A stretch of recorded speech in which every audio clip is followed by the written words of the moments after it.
China, if a woman is over 30 years old, she will usually be called 剩女, which means leftover women. Where do I find my husband? Looking for commitment and something serious. So dating apps are out.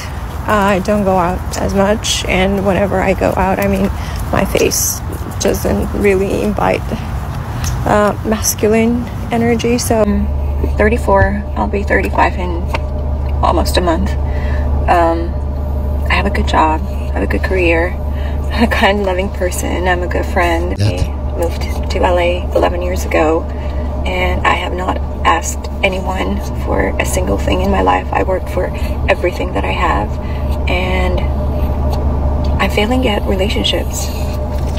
I really don't know what's wrong with me. Why am I so scary? But yeah, I've succeeded in many areas of my life, but relationships are really not happening for me. So I'm just thinking that, you know what, maybe it's not meant for me. Maybe I'm just meant to be by myself. Already hard for a 50-something-year-old woman to find someone else. I'm not going to be now picky about, oh, it can only be a doctor. Oh, it can only be an astronaut. No, I mean, it's, you know, I'm not that picky. I've been single for 3 and a bit years now, 3.5 years. I'm happy single, but it would be nice to find someone. So I'm currently online dating. If I like someone when I'm dating them, I'll tell them. Realizing that a man does not care about you is truly a humbling experience, and I would not recommend it. I think I finally get what men mean when they say hitting the wall. I think I have, because I no longer see a reason for dating. It's pointless. I don't need any more friends. I don't have enough time for the friends I have that I actually like. I don't ever want to share my home with a man. Ever. Y'all are gross. Yeah, so I guess I've hit the wall. Good morning. I have a question for the single men of the world. Single men, not boys. If you're a boy, bye. Do any of you guys want a traditional style relationship anymore? Is that even a thing in 2024? Because all I see are people living in other countries or wanting to live on a bus and be in an open relationship. I love traveling, but I love my home. I love my job. I like working, coming home, making memories here, and then being like, hey, let's go to Greece in 6 months. Not like, let's live in Thailand tomorrow and explore other human beings. One of my videos, a bunch of people were saying like, you're probably single because you go after the good looking guys. Am I not supposed to? I don't know what that means.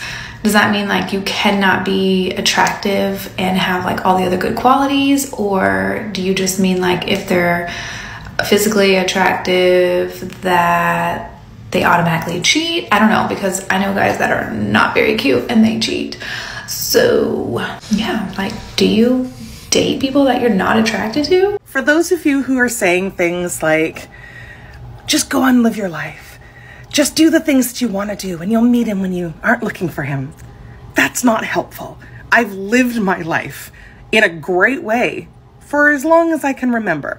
I've been single for the better part of 14 years, and that's not because I'm not getting asked out, and that's not because men aren't wanting to date me. It's because they're not worthy of dating me, and I see that because after years of therapy and self-reflection and reading books and talking to friends and doing the work on myself, I know what red flags I am not willing to put up with. I know what traits I do not want in a partner, and I know what the bare minimum is for me, and the fact that I deserve a lot more than that. Failed dating in 30s. I have to tell you all about my failed dating stages. It just looks like I do not know how to pick the right one. Every time I think I pick the right one and there's potential and I'm like, oh yeah, this is great, and then 4 weeks later it just goes to shit. I don't know if there's something in the waters or there's something written on my forehead that just says, hey, let's just waste our time. Or single girlies in their late 20s, early 30s. Where are we finding men? Unfortunately, they are working overtime instead of going out and dating because they feel they will never be attractive enough or wealthy enough for a girl ever. See, ladies, the bar right now is just so incredibly low that like the conversations between me and my other girlfriends will be like, oh my god, this new guy I'm talking to, like, he asks me questions, and everyone will be like, he asks you questions. One habit of a confident man, having self-respect. A confident man knows that if he doesn't respect himself, no woman ever will. So, when a woman's behavior clashes with his values, he either calls it out or cuts her off. Anytime somebody asks me if I'm seeing somebody or I'm dating, I'm like, no. I'm putting in zero effort. I hate the dating apps. It's not my scene, just not for me. And they're like, well, Morgan, I mean, he's not just going to fall out of the sky or appear out of thin air. First of all, know your role and shut your hole. Thank you. Second of all, he might. We just went on a first date, and sometimes when you go on first dates, when you're like dating people, sometimes like something that we know that we have in common is like we've probably been on bad first dates. So I was sharing about a really bad first date that I was on. That's a red flag from the start, where I'm like hitting the X, hitting the X, hitting the X, hitting the X, and I'm like, it has to get better. Like, it has to get better. Like, it's gonna get better, right? 45 minutes later, nope, it's not getting better. But no, like, just 5 more minutes, there's gonna be somebody, it's gonna get better. And then it doesn't get any better. Do you remember you used to look around the pool and go, oh, look at that old man, oh, he looks about 40. But now you're nearly 40, you look around the pool and go, God, dads are hot.